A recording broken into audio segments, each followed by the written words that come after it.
The world is going to have a new monetary system in this decade that we're in. We're going to experience this huge deflationary crash around the world, and people will just lose confidence in currency. And what do they always go back to? Throughout history, time after time, for the last 5,000 years actually, they always go back to gold and silver. We are entering a period of financial crisis that is the greatest the world has ever known. The wealth transfer that will take place during this decade is the greatest wealth transfer in history.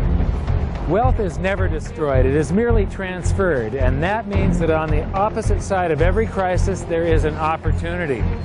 The great news is that all you have to do to turn this crisis into your great opportunity is to educate yourself.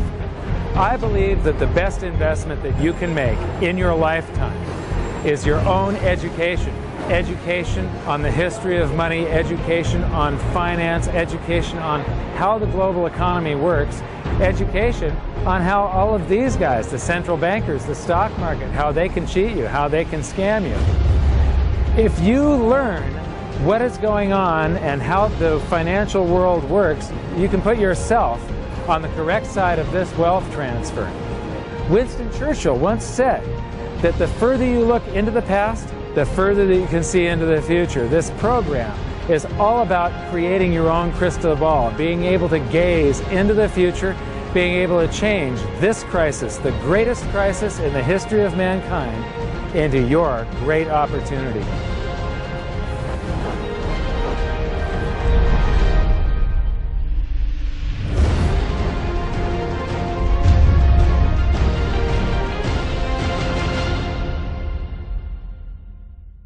So it all started back in 1999 when my sister and I hired a financial planner to help my mother with her assets, and we gave him control of the family's assets, and in the next year and a half he lost 50% of what she had. You know, he would come to us every 6 months, we'd have a meeting, and he'd have this smile on his face, just ear-to-ear smile, going, "We did really well. The S&P lost 24% and you only lost 18." And so I fired him and I moved all of her assets to cash, and I dove into studying the financial markets, which led me into studying the economy. And when you start reading about the global economy, the people that are concerned with trade deficits and budget deficits, it's the hard money advocates, the gold community. And once I started reading them, they also write about monetary history, and then I really fell in love.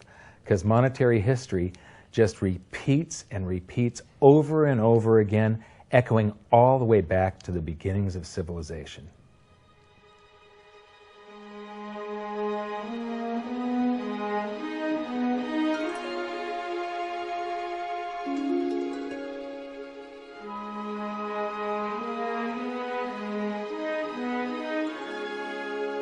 Gold and silver have been the predominant currencies for about 5,000 years, but it wasn't until somewhere between 680 BC and 630 BC that they became money. That's when they were minted into coins of equal weights somewhere in Lydia, where each coin was the same size and had the same weight. This made them interchangeable. It's called fungible. At that point, they became useful as a unit of account, a measurement. You could price a good or a service in those gold or silver coins in a certain number of them. And it was always the same for anybody whenever they were buying that good or service. But it wasn't until they made their way to the world's first free market society, the prototype of democracy, the cradle of civilization, Athens, that they exploded in use.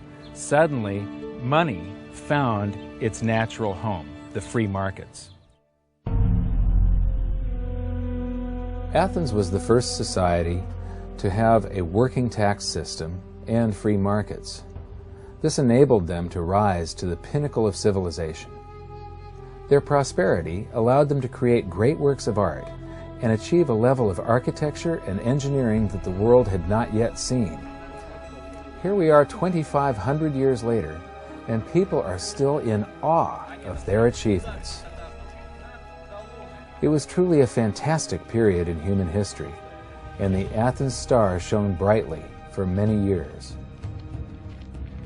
So this begs the question, what went wrong? How did such a great and powerful civilization fall? The answer lies in the same pattern that we see throughout history: too much greed and too much war. It was when the Athenians got involved in the Peloponnesian Wars, a war with Sparta, that their monetary problems began. First, they lost access to their gold and silver mines. They were also paying armies that were on foot, and they were miles and miles away from Athens. So as they pay their armies to buy goods and services from the local populations, a deflation occurs in Athens because they're sending all of their coinage out of the city. Then they started debasing their coinage to pay for the war. If you take in 1,000 coins in taxes, and then you melt those down, those gold coins, and you mix 50% copper into your gold, now you can mint 2,000 coins. So if you take in only 1,000 coins, but you spend 2,000 coins, what is that called? That is deficit spending. Athens began to do that during this war with Sparta. They also had these great public works, which were very expensive, and they finished the Temple of Athena Nike during the truce in the middle. There was a 6-year truce in the middle of this 27-year war. So they didn't stop their great public works and allow their market economy to heal from the expense of this war. As they debased their coinage, people would take the new debased coins at face value at first, until there were a whole bunch of those. And there's something called Gresham's Law, where people tend to save to keep the thing that's rare, and they spend the thing that's common into circulation first. So all of the gold and silver coins started to disappear from circulation and become quite rare, and it was just these copper coins. Suddenly, it took a whole bunch of copper coins to buy a gold or silver coin, one of those old gold or silver coins. This is the first time that gold or silver ever had a price. Before that, everything was measured in a weight of gold and silver. So a large factor in Athens' downfall was the expense of war, the expansion of empire, the debasement of their currency, the eventual inflation that was caused. You know, they minted these coins until they became nothing but flecks of copper. This was actually the world's first hyperinflation. And what it did was it financially debilitated Athens to the point where in 404 BC they surrendered to Sparta. And eventually they became nothing but a satellite of Rome. The thing that amazes me is how history just keeps on repeating and repeating and repeating, and we never learn from all of our stupid mistakes. We just repeat the same stupid mistakes over and over and over again. Today we are doing the same thing that the Athenians did that caused the loss of their great culture. We're doing the same currency debasement. We're doing the same deficit spending, and it's for the same reasons. It's for war, and it's for great public works. The interesting thing about the Peloponnesian War was how it started. I would say one of the interesting parallels is that it started really with Athens at its height and with a level of hubris that set them down the road towards ruin. Perhaps they felt that they were, superior, couldn't make a mistake. Exactly. They knew better. Exactly. And they ended up destroying their society as a result. It's a road that we're going down today, right? I think absolutely. Yeah. There was a play written shortly after the Peloponnesian Wars about the worthlessness of the copper flecks that were their coinage at the time.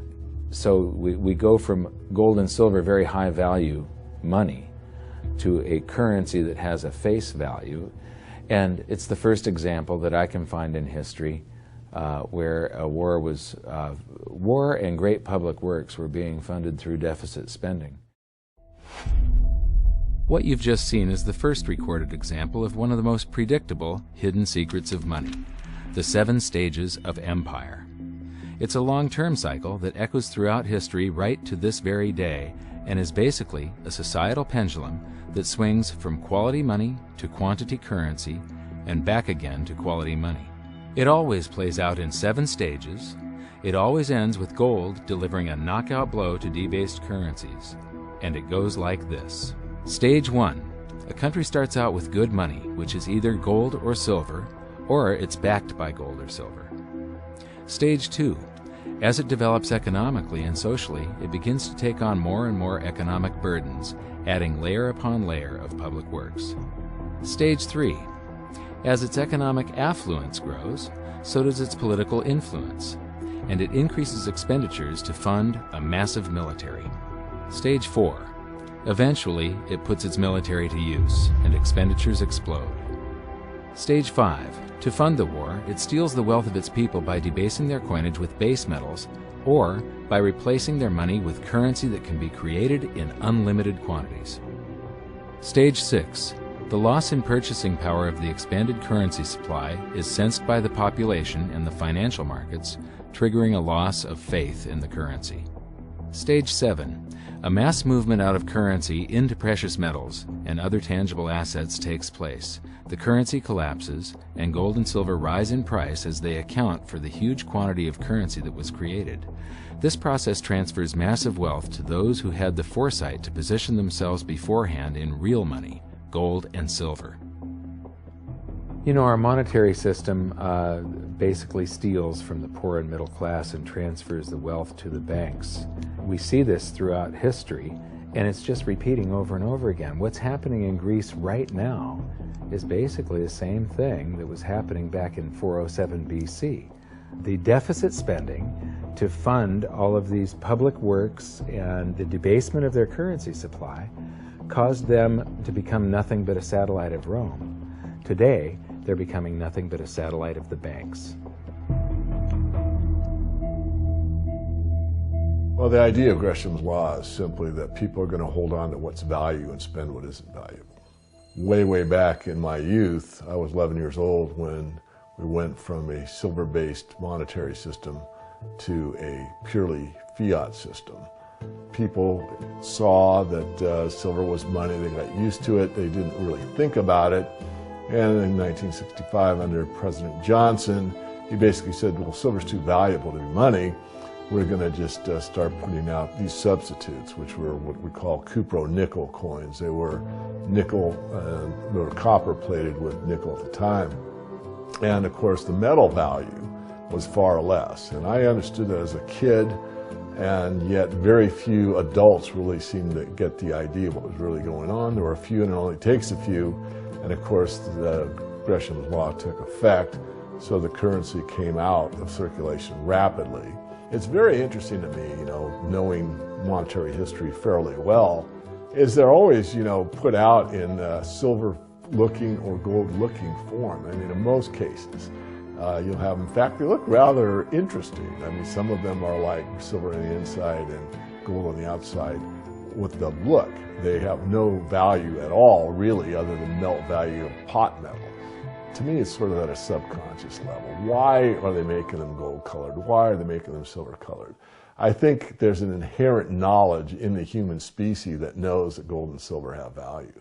So if they look in their pocket and they see something gold-colored or silver-colored, it gives them kind of a warm, fuzzy feeling. And it's like, oh yeah, you know, but there's no value in these coins, really.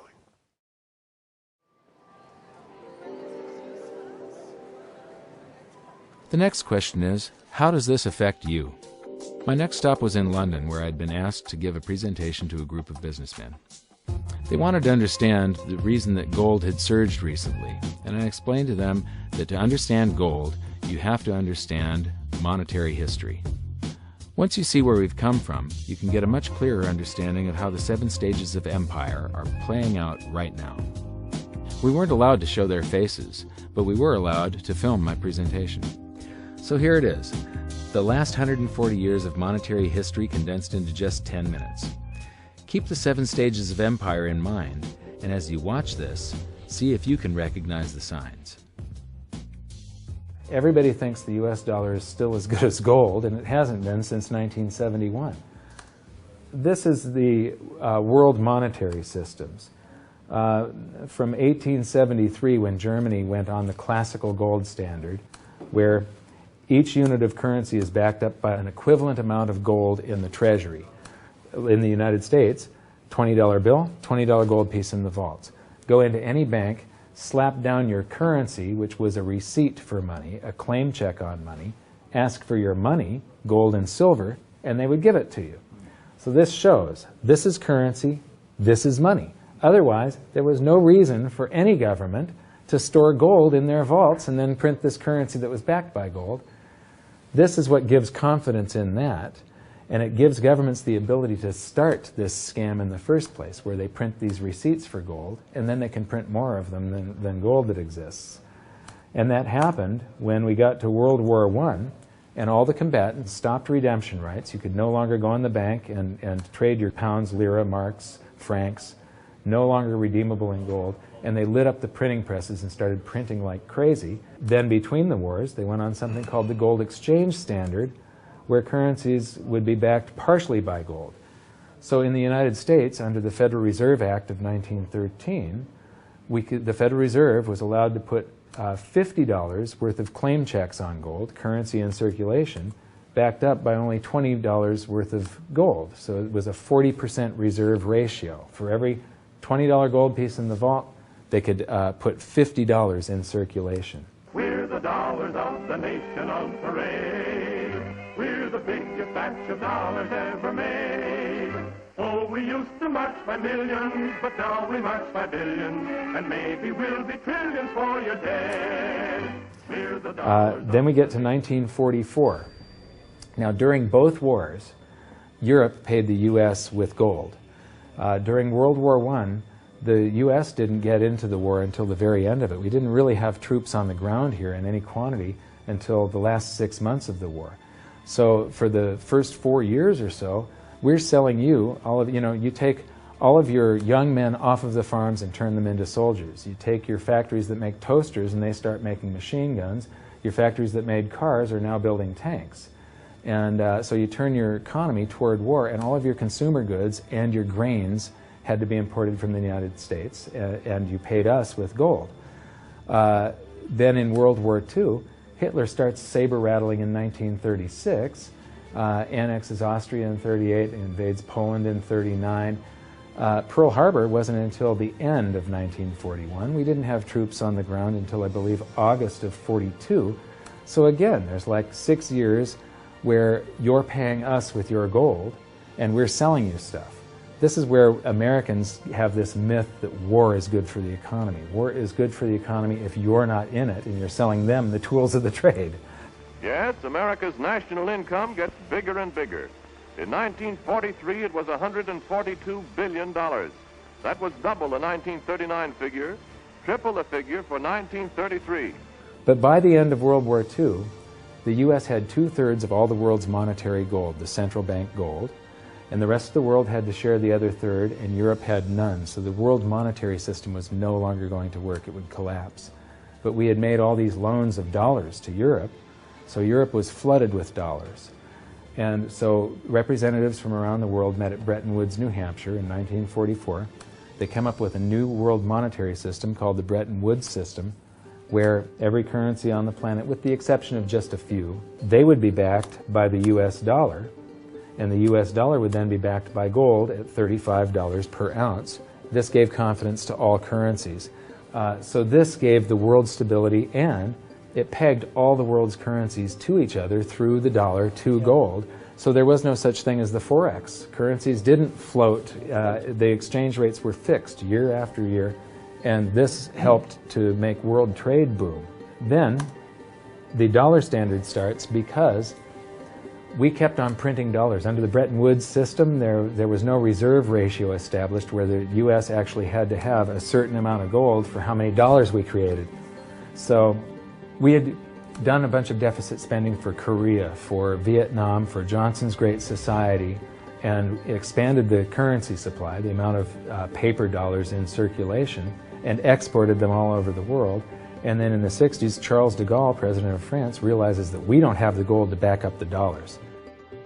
Le fait que beaucoup d'États acceptent par principe des dollars au même titre que de l'or entraîne les Américains à s'endetter et à s'endetter gratuitement vis-à-vis de l'étranger, car ce qu'ils lui doivent, ils le lui payent avec des dollars qu'il ne tient qu'à eux d'émettre. Nous estimons nécessaire que les échanges internationaux soient établis comme c'était le cas avant les grands malheurs du monde, sur une base monétaire indiscutable et qui ne porte la marque d'aucun pays en particulier. Quelle base? En vérité, on ne voit pas qu'il puisse y avoir réellement de critères, d'étalons autres que l'or. And he starts asking, France asks for their gold and trades in the dollars. And at that point, other countries saw this and start jumping on board. And the U.S. lost 50% of its gold from 1959 to 1971. But we still had, in 71, about 12 times more dollars that we had created than there was gold. And this run on the bank, basically, the U.S. now being the bank, this is a giant worldwide bank run, because the U.S., for the second time, had committed a fraud and created more receipts for gold than there was gold. It's that simple. And then finally, the markets sort of sensed this. And Nixon was forced to take us off the gold standard, because if he had paid out gold until it got to zero, once we couldn't pay on some of those dollars, the entire worldwide monetary system would have collapsed. I have directed Secretary Connally to suspend temporarily the convertibility of the dollar into gold or other reserve assets, except in amounts and conditions determined to be in the interest of monetary stability and in the best interest of the United States. In full cooperation with the International Monetary Fund and those who trade with us, we will press for the necessary reforms to set up an urgently needed new international monetary system. And on August 15th, 1971, all the world's currencies became fiat currency. I don't know why the rest of the world didn't rush out and hang him, but they didn't. They just all went along with this. To our friends abroad, I give this assurance. The United States has always been and will continue to be a forward-looking and trustworthy trading partner. There have been thousands upon thousands upon thousands of fiat currencies throughout history, and there isn't one that survived. It is a 100% failure rate. And we started this experiment where all the world's currencies would be fiat currencies simultaneously in 1971. But what we have here, 30 to 40 years, different monetary system, 30 years, 28 years, 39 years plus, what's next? The world is going to have a new monetary system in this decade that we're in. We're going to experience this huge deflationary crash around the world. The world will probably end up on some sort of new monetary system, probably after governments try and print their way out of this and cause hyperinflations of all the currencies, and people will just lose confidence in currency. And what do they always go back to throughout history? Time after time, for the last 5,000 years actually, they always go back to gold and silver. In a world of floating currencies, and that's what all national currencies are today, they bob up and down relative to each other, but they're all sinking relative to gold. That includes the dollar as well as the euro and the British pound and all the others. They're going to continue to lose value, continue to lose purchasing power. Personally, I don't think there's any way of avoiding what is coming. There's no way to fix it right now. There's only a way to either let it wipe you out or to benefit from it. And I want to make sure that it's not just a few of the big investors in the world that are ending up with all the cookies. I want to make sure that there's as many small investors as possible that are benefiting from it, because that's what makes society run. Middle class, small investor. One of the biggest challenges for human beings is that physiologically we are designed to operate in recency. You know, the fight or flight response is literally in my cells, literally. And so that when I'm in the wild, it's about I need to look for something to eat or make sure I don't get eaten. And how that translates into the modern world is that we think only about what's happening immediately in front of us. And so we think a long time is last week. In the world of YouTube and Facebook and instant messaging, we think 3 seconds is a long time. Like, did you get the post already? I already posted it. And the reality is, if you look at history, and I don't mean a week, I don't mean a month, I mean decades, I mean 100 years, I mean a couple of 100 years, I mean more than a couple of 100 years, you can start to see some patterns. You can see some things that are going on because history repeats itself. There are some trends and there are some movements that you can learn from. And you literally have to go outside of your human instincts to look at history, because we just want to focus on right now, because as I said, that's about either eating or being eaten. So we've got to go beyond that, and that means not just focusing on the here and now, but learning some real powerful stuff from what's happened, because there just might be some indicators there as what's going to happen in the future. Now, the 7 stages of empire, just as a reminder, started with sound money, and then a country adds layers of public works and social programs, and then develops a massive military, and then puts that military to use, and to pay for the war, it debases its currency supply, which causes a loss of faith in the currency, which then leads to a currency crisis, and gold does an accounting of the expansion of that fiat currency supply that happened over all those years of the first 5 stages. We are in the 6th and beginning the 7th stage. Gold started the accounting in the year 2001. It was $250 then, but we're still in the very early stages of this.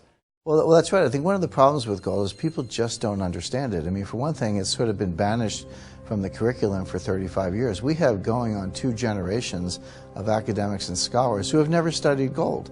Unless you're a specialist in economic history, you can go back and look at it. Now, when I was in university and even when I was in graduate school in economics, we were still on the gold standard in some form. It was fairly attenuated, but when you studied the IMF and you looked at how they present the finances of a country and the breakdown of the reserves and the capital accounts, gold was a line item in the capital account, and you had to understand how it, what role it played and how it could equilibrate in terms of balance of trade. Well, that's gone. The IMF, Nixon went off the gold standard in 1971, and bright young economic students just don't understand gold. They think it's a joke, or they think it's maybe a commodity trade or a momentum trade. They don't understand that it really is money par excellence. So now we've learned that money was born in roughly 630 BC when it became fungible. It was free markets and sound money that led to Athens' great prosperity. But debasement of their money for deficit spending on war and public works played a large role in their demise. Over the past 140 years, we've debased our own currencies to the point where 2 generations of scholars don't even understand gold. We learned about Gresham's law and that bad money drives out good. In recent history, there has been a new monetary system roughly every 40 years.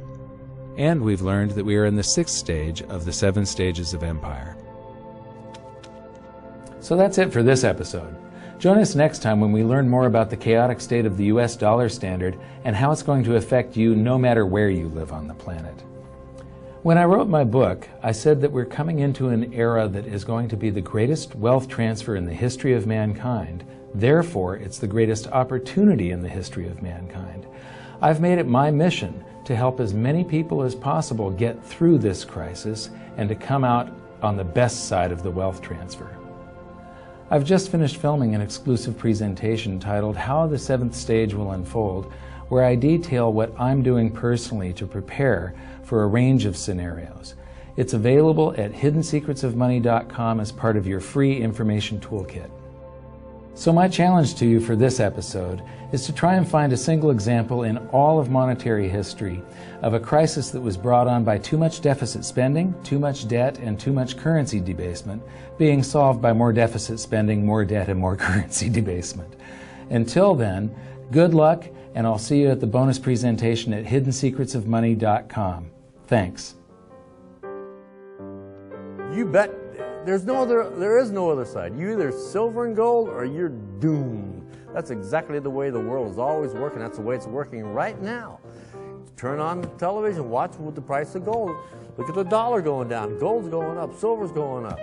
That's exactly the way it's always worked, and it's always worked that way, and it's working that way now. And why is anyone surprised? Why is it? I'm surprised it's always worked like that. For the past 5,000 years. That's right. 5,000 years in a row, it's worked exactly that way. It's happening that way now. And ooh, wait a minute here. Weird. Beyond weird.